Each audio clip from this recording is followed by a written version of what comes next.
Ka na lang bibigay sa kanya share. Kasi mas malaki yung area. Yes, but this one is, kanina po. Pero sa iyo kung bibigay, kasi kayo. Kayo po yung gusto ko talaga ko. Mag-usap na lang kami ni Kong Gabi. Kasi ano po, ano din, malaki yung area niya. Mag-share na lang kami. Ayun, po. Masaya na yung tulog na rin. Ano po, papasend ko na lang yung resibo. Kahit na wala, di ba? Bawal yung sa amin eh. Pero okay lang. Kasi inaakot ko namin lahat.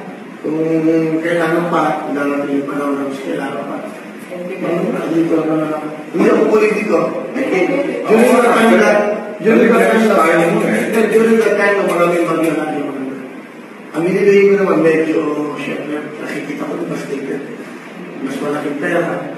So, sabi na, Papasalamat po tayo kay David kami na kusang loob, pumunta sa atin, nagbigay ng very generous donation para po sa mga kababayan natin na sa lanta ng Bagyo.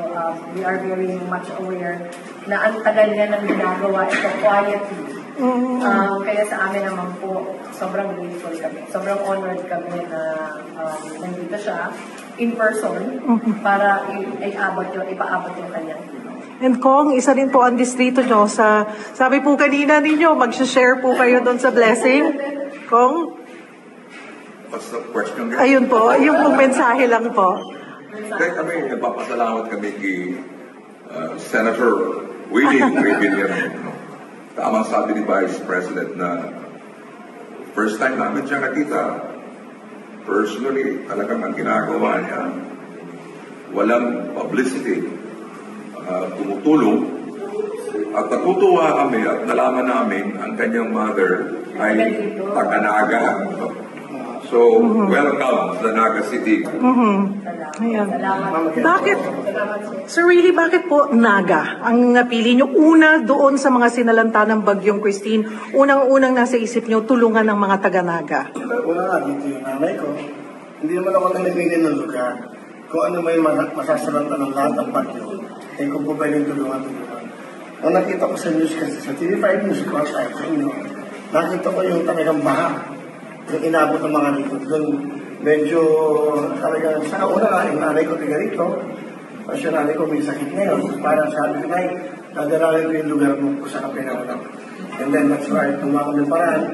Kay mga Vice President Lenny, at kasi yung Congressman. At ito, dito ako, hindi ito para ano pa man, at ito talagang bukal sa loob ko na makatulong sa inyo. Ipamang, kung gusto nyo kung isama, magbibigay na rin yung I'm open. Hindi naman ako nandito para ano pa man. Talagang gusto ko makidamay, dumamay sa ating mga kamay. In fact, hindi na naman ito. Nakita naman natin ang nangyari mo sa Batangas. At ito parang yung tumawag na rin sa akin, mga board members, Dr. Member natin, tulungan mo kami, please. Hirap kami. So, bukas na, pagkakataon. Okay.